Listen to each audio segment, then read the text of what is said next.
Yo vivo cerca, unos 25 kilómetros de Bruselas, podría decirle ciudad, pero en verdad es una pequeñita ciudad llamada Otigny. 26 años hemos vivido en Ecuador, mi esposa es belga, mis hijas están estudiando en Francia. Mi intención es volver, mi intención era quedarme viviendo acá un buen tiempo. Y desde que este señor nos traicionó, anunció en octubre que quería ver a un expresidente preso, lo dijo en Perú. Entonces, ¿qué yo tengo que hacer? ¿Interrumpir mi vida aquí, dejar a mi familia y regresar para que me metan preso y demostrar que soy inocente? Le dicen, usted no está dando la cara. Sí, le estamos dando la cara. Y le estamos ganando todo, pero a nivel internacional, pues. Porque en Ecuador no hay justicia.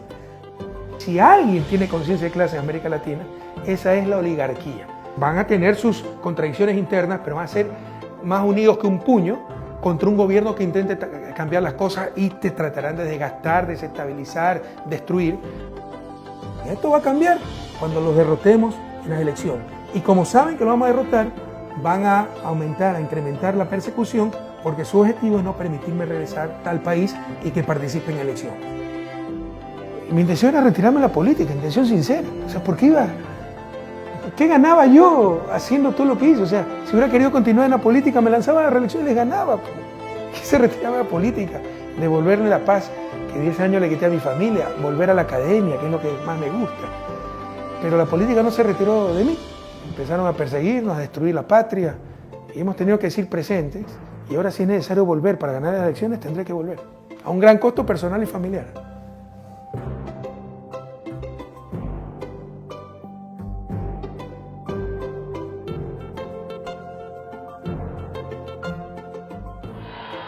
El pasado lo hemos construido bajo el liderazgo firme, inteligente, democrático y de profundo amor a la patria y de trabajo del economista Rafael Correa Delgado.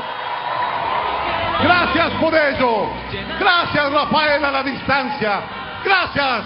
Este pueblo te está muy agradecido y te va a extrañar con el alma.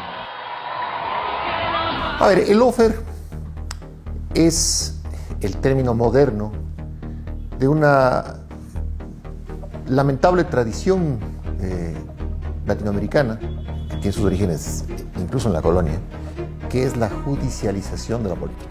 En mi gobierno hemos presentado más de 500 denuncias de corrupción del régimen anterior. Como resultado, la Contraloría indica que existen 317 exfuncionarios con indicios de responsabilidad penal.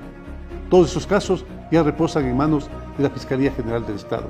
Entonces, cuando usted traslada el enfrentamiento político al plano judicial, lo que busca es destrozar a su adversario, pero no en una lid electoral, sino a través de la anulación del adversario mediante su condena en un sistema judicial sin que necesariamente eso implique prueba. ¿Para qué? Para inhabilitarlo para futuras elecciones. Eso es, al final del día, el lawfare. No hay tal mesa servida. Esa es la pura y neta verdad. No hay tal mesa servida. Podríamos decir nosotros que es la intervención de la justicia o buscar que a través de mecanismos de la justicia se modifique el panorama político. Estoy decidido, claro que estoy decidido a cambiar el país, decidido a que se sancionen a los correístas que sacaron los dineros del pueblo. Estoy decidido a que se sancione a los que se robaron el dinero en obras que no sirven para nada. En lo de fondo que quieren posicionar es que los gobiernos de izquierda en América Latina son corruptos. Ese es el posicionamiento clave. Que el socialismo del siglo XXI, o los gobiernos progresistas, o como se les quiera llamar, hay una corrupción muy grande que por lo tanto deben ser descartados. Corrupción más ineficiencia. Bueno, obviamente lo que busca es eliminar al oponente político. Lo que no logran en las urnas quiere lograrlo a través de esta judicialización de la política y actúa a través de dos ejes, el eje mediático y el eje judicial propiamente. En el eje mediático se toma un caso de corrupción real o inventado, se lo generaliza, se lo exagera para que la gente crea que todo ha sido corrupción y uno está condenado en los titulares. Y con el poder mediático más el poder político en el caso ecuatoriano donde nos traicionaron, son las dos patas del lawfare.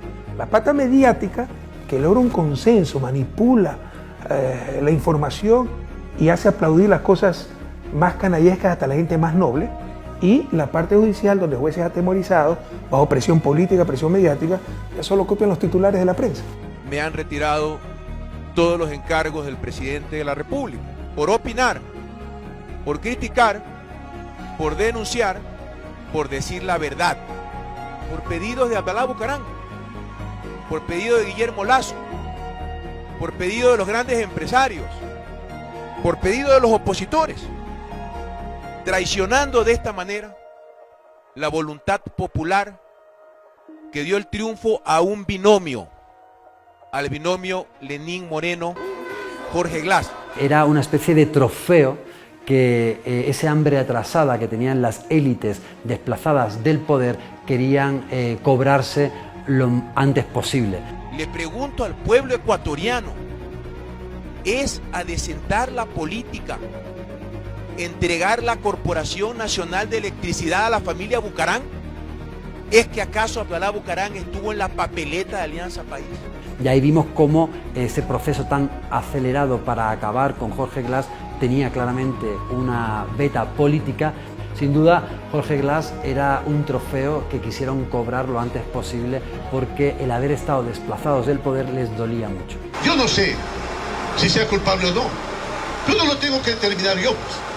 Lo tienen que determinar ahora sí, de forma independiente, no como estaba ocurriendo antes. De forma independiente, las funciones que corresponden. Y lastimosamente, ingeniero Jorge Glass, lastimosamente el dedo apunta cada vez más hacia usted. Su persecución, más allá de cualquier otra cosa, cumplía un carácter simbólico. Era un desprendimiento simbólico de la matriz correísta del nuevo proceso, por así decirlo. El hombre fuerte del correísmo en el gobierno de Moreno era conducido a prisión. Eso es un mensaje sumamente poderoso de cuál es el nuevo rumbo. ¿Cómo se llama el caso de corrupción por el cual está condenado Jorge Glass? ¿Cómo se llama? Odebrecht, ¿verdad? ¿Por qué? Porque Odebrecht es la principal corrupta y corruptora. Odebrecht ni siquiera fue acusada. ¿Entienden lo que ha pasado? El gobierno pactó con Odebrecht para que sus funcionarios sin pruebas involucren a Jorge Glass, meterlo preso y robarle la vicepresidencia. No seamos ingenuos, ¿no?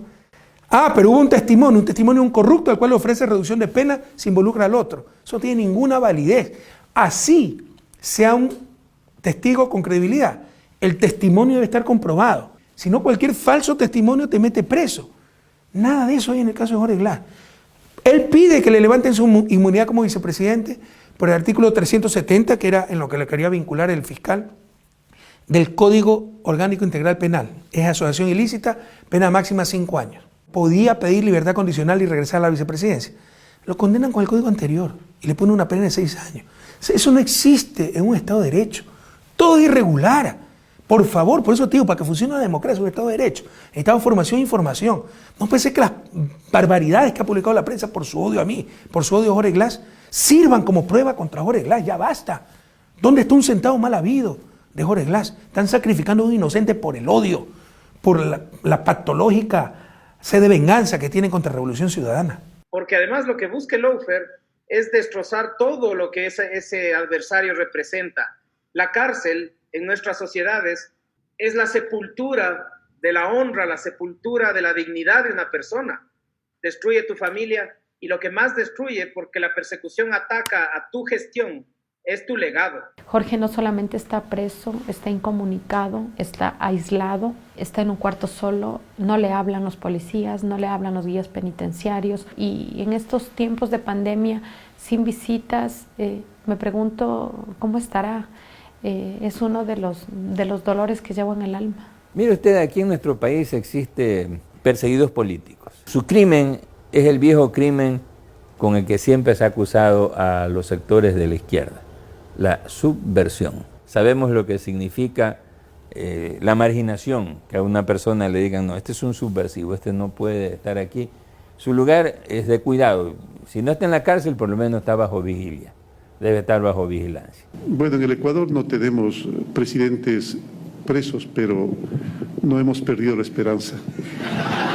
Yo creo que Moreno lo que hace sencillamente es volverse un instrumento de quien realmente gobierna la nación, que son los poderes de los banqueros que se han enriquecido estos años, de los sectores empresariales depredadores del país, que le cooptaron a Moreno cuando ganó la presidencia, e incluso antes, y que después simplemente le han inyectado la consigna de que tiene que desaparecer al correísmo como fenómeno político. En ese escenario, que esté Pavón, que esté Hernández, que esté cualquiera, a Moreno no le importa. Es decir, él prescinde de cualquier tipo de consideración porque esa es su personalidad.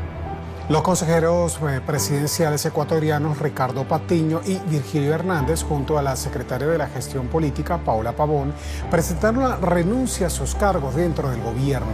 Cuando tomé la decisión de renunciar al gobierno de Lenín Moreno, yo sabía que esa decisión que fue tomada como una afrenta iba a tener consecuencias, pero jamás me imaginé que la consecuencia iba a ser la cárcel.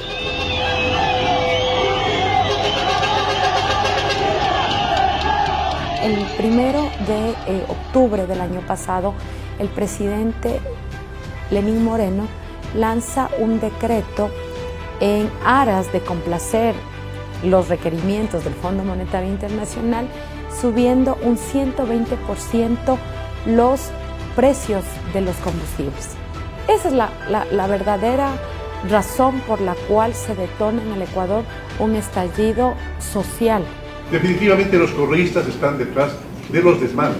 La semana pasada, si mal no recuerdo, estuvieron Correa, Pavón, Patiño y Hernández estuvieron en Venezuela recibiendo órdenes. ¿Por qué creen que asaltan la Contraloría? Pues, ¿por qué creen que cercan a la Fiscalía? Porque allí están las pruebas, pues. Porque allí están las pruebas de las trafacías. Y el momento en que la justicia les ponga la mano encima, sí, verdaderamente van a tener la sanción que merecen. Y se nos acusaba ¿de qué? De rebelión armada, de que habíamos apoyado, organizado, financiado una rebelión armada. A mí me amenazó la ministra del Interior por mi cuenta Twitter. A mí me dijo, espere, señora prefecta, se acabarán las manifestaciones e iremos por usted. ¡Está tú la prefecta de Pichincha, electa por votación popular! ¡Esta es la represión del gobierno de Moreno! ¡Aquí estoy! ¡Esta es la forma! ¡Me han encontrado en mi cama, durmiendo! ¡Esta es la famosa conspiración! Y el 14 de octubre a las 5:15 de la madrugada botaron las puertas de mi casa, literalmente las echaron abajo. Entraron, rompieron la puerta, patearon. Un militar entró a mi cuarto mientras estaba desnuda. Yo tengo derechos como cualquier ecuatoriana. Estuve desde las 7 de la mañana que llegué a flagrancia hasta las 7 de la noche detenida sin saber por qué estaba detenida, porque además nunca me dijeron por qué delito me estaban procesando. Le pido al país, le pido a Pichincha y le pido al mundo entero que acompañe este caso. Esta es la persecución política. Y después no pudieron sustentar esto. Y por lo tanto, el 24 de diciembre tuvieron que decir que no es cierto, que no tienen indicios para sostener rebelión armada y que por lo tanto reformulaban cargos. Y aún así, la Fiscalía protestó por esa decisión de la jueza, y amenazó a la jueza con enjuiciarle por prevaricato. Amenazó a la jueza con enjuiciarle. Pero nadie se preguntó si la Fiscalía no tenía indicios para haberles acusado de rebelión armada. ¿Por qué estuvieron presos? ¿Por qué estuvieron presos? ¿Por qué Paola Pavón y Cristian tuvieron 72 días y en mi caso 52? ¿Por qué estuvimos presos? Hay límites muy claros que no se pueden pasar si es que tu actitud es sincera de servicio a los demás. Por ejemplo, utilizar el odio como instrumento político es gravísimo. En el país se ha inoculado mucho odio, en base del cuento además. El Servicio de Protección Presidencial detectó una cámara oculta en el despacho del presidente de la República. Se me informa que esta cámara fue instalada por el presidente Correa y que él le monitoreaba desde su teléfono celular. Te obnubila, pierdes tu capacidad de razonar y ya crees cualquier cosa y crees que darle un tiro al otro es hacer patria. Hace 3 años encontramos un país, un Ecuador quebrado, por 10 años de despilfarro y corrupción y con deudas que sumaban más de $60.000 millones. Han pasado límites que jamás debieron traspasarse y obviamente el lawfare, jugar ya con la reputación de la gente, con el honor, con su libertad. Pero incluso los que no están presos, ¿saben lo que es que te pongan un juicio y tienes que gastar $20.000 en un abogado? Y a la vez te prohíben enajenar tus bienes, no puedes vender tu carro y a la vez no te permiten encontrar un trabajo. Pero nunca subestimen las pasiones humanas. También es mucho odio acumulado y no porque les haya ido mal con nosotros. Por ejemplo, las utilidades empresariales se triplicaron con nosotros. sino sencillamente porque no nos pudieron someter y porque tuvieron que cumplir con sus deberes, como el pagar impuestos. Por ese motivo es por lo que fue tan atacado el gobierno de Rafael Correa, porque era un gobierno post-neoliberal, que puso en tela de juicio a la economía de libre mercado, que quiso acabar con pobreza y con desigualdad a costa de algo básico que ocurre en otros muchos países, que es quitar a los que más tienen para darle a los que menos tienen, pero en una manera de redistribución de los recursos. Entonces, a quienes siempre se habían privilegiado de manera pues reducida, minoritaria, de unos ciertos privilegios, es a quien eso les afectó y por lo que siempre atacaron a Rafael Correa. El lawfare es la herramienta de confrontación política del neoliberalismo. El neoliberalismo ve la prestación de servicios públicos como una carga al contribuyente. El neoliberalismo ve al empresario exitoso como el político ideal, porque si es exitoso en su empresa privada, entonces el manejo del Estado es algo similar. Y la generación de empleo tiene que ser flexibilizada. No puede haber leyes que protejan al trabajador porque hay que dejar que las leyes de la economía se acomoden. El progresismo funciona como un elemento absolutamente negativo. ¿Por qué? Porque el progresismo al final del día busca mejorar la prestación de servicios para romper las brechas, para que la brecha esa de pobreza se reduzca. Pero para eso necesita prestar servicios públicos de salud, de educación, de seguridad. Y eso cuesta. ¿A dónde le cargan el presupuesto? Le carga al gasto corriente. ¿Cómo se financia el gasto corriente de un presupuesto? Se financia con impuestos. Y el impuesto más redistributivo por naturaleza es el impuesto a la renta. ¿Qué implica el impuesto a la renta? Que quien más gana en un ejercicio económico tiene que pagar más. Entonces es correcto afirmar que el neoliberalismo lo que busca es usar el lawfare no para ganar una elección, sino para sacarle de la elección a aquellos que no les va a poder ganar democráticamente. O sea, ya cuando dice Jorge Glass ha sido corrupto, mételo preso. Correa ha sido corrupto, mételo en juicio. Pero ya Ricardo Patiño, Gabriela Rivadeneira, Virgilio Hernández, Cristian González, y me cansaría de nombrar, y a la gente pues ha de creer. Cuando ya un juicio, bueno, entonces sí, Correa hizo esto mal. 2 juicios, 3 juicios, sí. 30 juicios ya, ni Al Capone, más Pinochet, más el Chapo Guzmán juntos. Fernando Valda oficializó la denuncia en la Fiscalía General del Estado por el presunto delito de peculado que habría cometido el expresidente Correa, entre otras personas. Lo acusa de haber utilizado recursos económicos públicos para secuestrarlo en Colombia. Acuérdate del secuestro de un pseudo opositor político que nadie conocía, que en verdad era un delincuente prófugo, ¿no? Y me involucra un policía al cual no conozco, que dice que lo llamé a ordenar un secuestro. Y cuando se le pide prueba, dice que botó el teléfono, no, que no tiene ninguna prueba. Pero en todo caso, la cooperación eficaz, para que sea eficaz, debe poder ser probada, sin pruebas, solo con el testimonio de un tipo que no conozco. A un expresidente de la República lo vinculan, le inician un juicio por secuestro y con prisión preventiva. ¿Te imaginas el horror que significa eso? Para que no pueda defender, para que no pueda regresar al país a defender. Avanza la investigación sobre supuestos aportes irregulares a las campañas electorales del correísmo en el caso denominado Arroz Verde. La contundencia de los documentos revelados por el portal Mil Hojas motivó de inmediato la acción fiscal en los primeros días de mayo y el caso Arroz Verde acorraló a Laura Terán y Pamela Martínez, ex asesoras de Rafael Correa. Entonces, en este tema es un tema de financiación irregular de campañas. Se acusa al presidente Correa de haber liderado una organización, una estructura, para obtener dineros ilegalmente de campañas electorales. Pero no está probado que él haya liderado, no está probado que le haya pedido un centavo, no hay una reunión en que ella haya estado, ni yo tampoco. Pero arman un andamiaje, ¿no? Descubren por ahí unos pagos irregulares de facturas y ya piensan que eso es el gran robo del siglo. La noticia sale en el portal Mil Hojas el jueves en la noche, 3 o 4 horas antes, ya algunos connotados, entre comillas, periodistas aliados al gobierno empezaron a decir se viene la bomba, es decir, todos ya sabían. Ya sale la noticia y resulta que un policía que dice haber tenido por costumbre parte de su trabajo hacer monitoreo de redes sociales, oh sorpresa, descubre la noticia.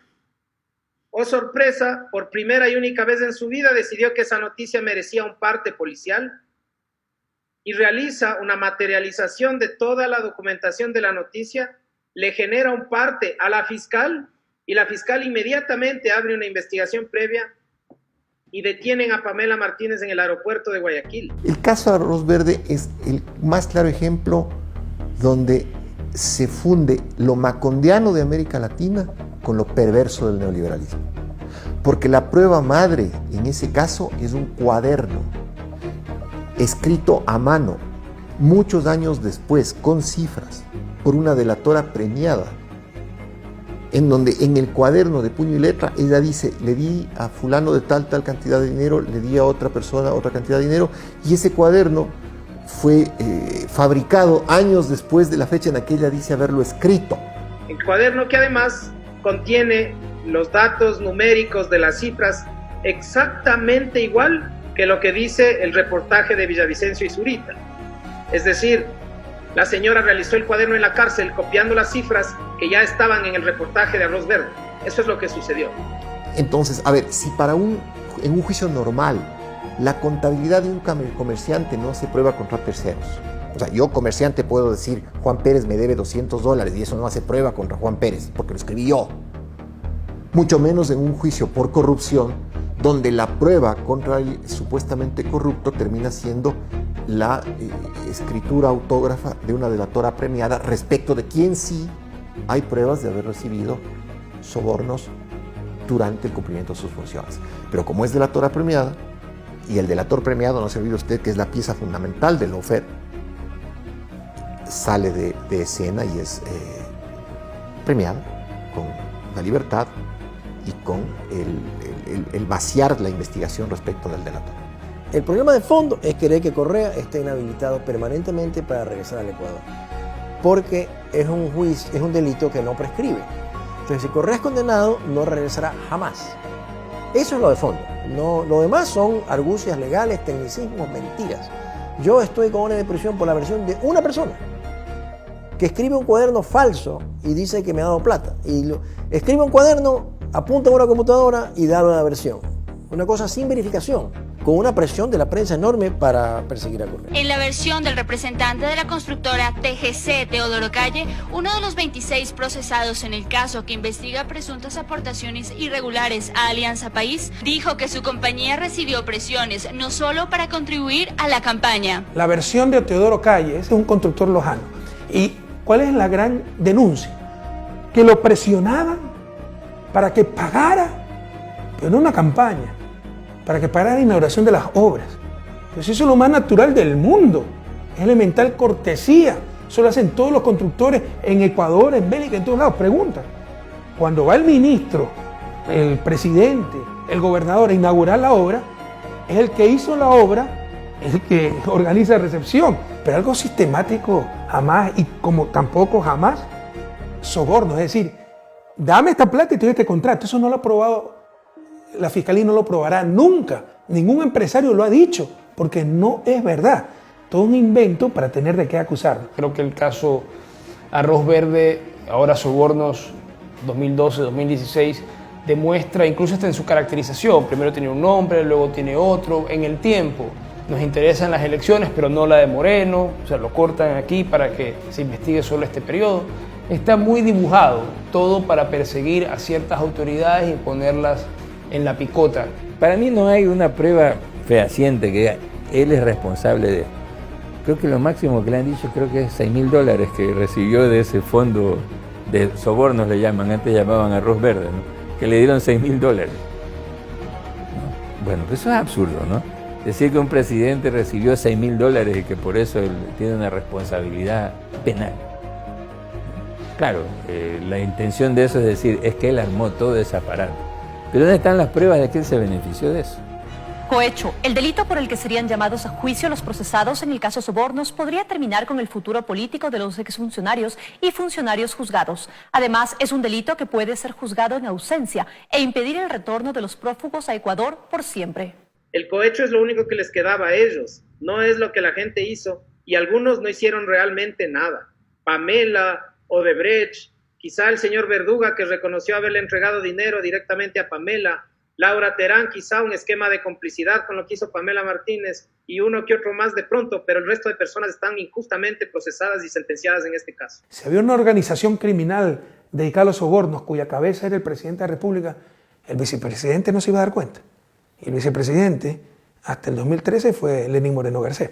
Esto es una gran farsa. En principio la Interpol, que es un organismo internacional que busca llevar a cabo la detención de criminales más allá de las fronteras de los países, en el caso concreto del Ecuador ya lleva 4 alarmas rojas o notificaciones rojas que ha desacreditado y que ha rechazado. Lo que le está diciendo al Ecuador es, oye, están ustedes violando los tratados y los convenios de derechos humanos más importantes y al mismo tiempo están incurriendo en persecución política. El coronavirus ya hace presencia en 3 países latinoamericanos. Hace pocos minutos el gobierno ecuatoriano confirmó el virus en su territorio. Así se preparan para enterrar a los muertos en Guayas, la provincia más afectada por el coronavirus del Ecuador y de toda América Latina. El impacto del COVID-19 en Ecuador es de tal magnitud que ni siquiera el gobierno sabe con certeza cuántos muertos deja. Y la ciudad de Guayaquil, en Ecuador, se ha convertido en el epicentro de la pandemia en América Latina. Allí los hospitales están completamente colapsados y la ciudad vive una verdadera emergencia. Los cuerpos sin vida yacen en las calles porque los servicios de socorro no dan abasto para llevárselos a las morgues. Qué duros momentos que vive la patria. Somos el país del mundo que peor ha manejado la pandemia. El virus no lo creó el gobierno, la catástrofe sí, y ahí ha habido negligencia criminal. Ecuador va a decrecer más de 10% este año, el doble de lo que crecimos en 1999. Y el gobierno, por el contrario, profundiza la crisis imponiéndonos las recetas del Fondo Monetario que se resumen en destruir lo público para beneficiar lo privado. Lo han hecho con educación, con salud, con universidades, ahora también con los medios públicos para beneficiar a los medios privados. Pero también destrozaron la moral pública con una corrupción sin precedentes, hasta en los carnets de discapacitados, y destrozaron la democracia, la institucionalidad. 4º vicepresidente en 3 años de gobierno. Ahí están las consecuencias de la trampa, de jugar con lo más sagrado, los principios democráticos, la reputación de las personas, jugar con la vicepresidencia de la República. Imagínense lo diferente que sería la situación si hubiéramos tenido un vicepresidente con experiencia, liderazgo, honestidad, como Jorge Glass, que lideró también la crisis del terremoto del 2016. Entonces, este juego de la corrupción puede ser un juego perverso. Yo me arrepentiré de lo de Moreno, me arrepentiré y tengo que decirlo. Creo que ahí nosotros como proyecto político no tuvimos la posibilidad de hacer un proceso de escogitamiento, no solamente de Moreno, sino de un sinnúmero de cuadros. ¿Cómo no pudimos dimensionar que lo que estaba pasando en Brasil iba a pasar a Argentina y que de Argentina iba a pasar a Ecuador y que ahora está en Bolivia? Entonces creo que ahí nosotros pecamos de ingenuidad. Mi error sí fue, si quieres, y primera vez que lo digo en cámara, fue haberle dado también Alianza País, en nombre de la gobernabilidad. Como uno es sano, actúa de buena fe, para que tenga gobernabilidad, entonces presidente también de Alianza País. Una ingenuidad sin nombre, porque le di todo el poder para que nos haga pedazos. Que si hubiéramos mantenido Alianza País, por ejemplo, en manos de Ricardo Patiño, Gabriela Rivadeneira, otro fuera el cantar.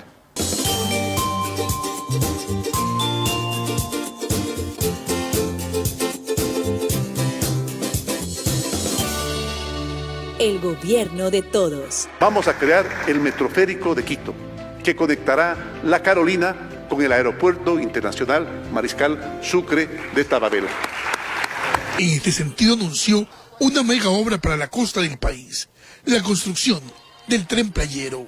Vamos a recorrer playas en Gabao, en Lunga, Chanduy, Atahualpa, Alconcito, Salinas, Libertad, Punta Blanca, San Pablo, Monteverde, Allanque, Valdivia, Mangaralco, Montañita, 400 kilómetros de tren. Yo creo que nos han retrasado décadas a nivel institucional, a nivel democrático, a nivel cultural, de cultura política, cultura democrática, a nivel político, devaluaron la política, ¿no?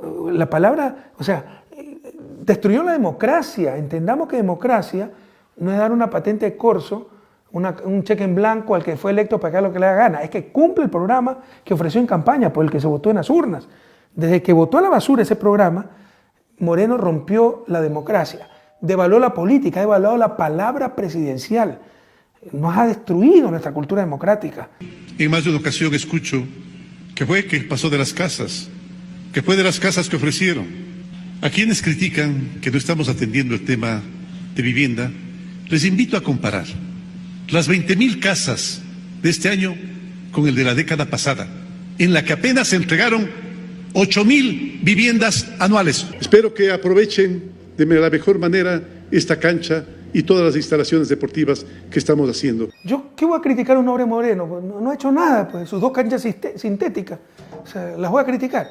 Pero cuando tiene 90.000 millones de dólares de inversión, seguramente va a tener una escuela mal construida, seguramente un presupuesto mal hecho que empezó costando 100 la hora y costó 300, seguramente un carretero que tal vez se sobredimensionó y no pasan muchos carros, pero por cada obra de esas están las hidroeléctricas, los puertos, los aeropuertos, los otros carreteros, las escuelas del milenio, las nuevas universidades, las UPC, la unidad de vigilancia comunitaria, los hospitales, los centros de salud, cosas espectaculares, el EQ 911, todo el tendido eléctrico. Entonces, por supuesto que siempre hay que pedir disculpas por lo que se ha hecho mal, ¿no? Pero es imposible que no se cometan errores. Por supuesto que soy responsable político de esas cosas, pero atento, cuidado, nos roban la moral y le damos la razón a los que nunca la han tenido, porque lo que esa gente busca es el error en su mediocridad, ellos que nunca han hecho nada, para tratar de legitimar un proceso que cambió la historia del país. Al final del día, Correa le está pasando lo que a Perón. Perón decía que sus enemigos iban a hacer todo para que él vuelva. Correa podría decir exactamente lo mismo. Ellos están haciendo todo. Correa puede quedarse en Bélgica con Twitter y el resto de los muchachos están haciendo todo tan mal que la gente va a creer que vuelva a Correa, porque dentro de todo lo que se está haciendo mal, lo anterior va a volver a parecer refulgente frente al escenario que se vive actualmente, que realmente es un escenario que más allá de cualquier cosa no parece que tuviera un control. Parece que cada quien apunta para lo suyo y que hay pequeños micropoderes que se reparten parcelas del Estado. Un Ecuador que yo me acuerdo mucho de los 90 en todo caso. No es nada que no haya vivido antes. Pero ya hemos encontrado otra vez el país destrozado, no tenía que suceder. Lo hicieron, la historia sabrá establecer la responsabilidad. Pero no es momento de llorar sobre la leche derramada, sino ver hacia el futuro. Ya vimos, ya alguna vez tuvimos un país destrozado después de la crisis del 99 y pudimos salir adelante todos juntos. Saldremos nuevamente adelante.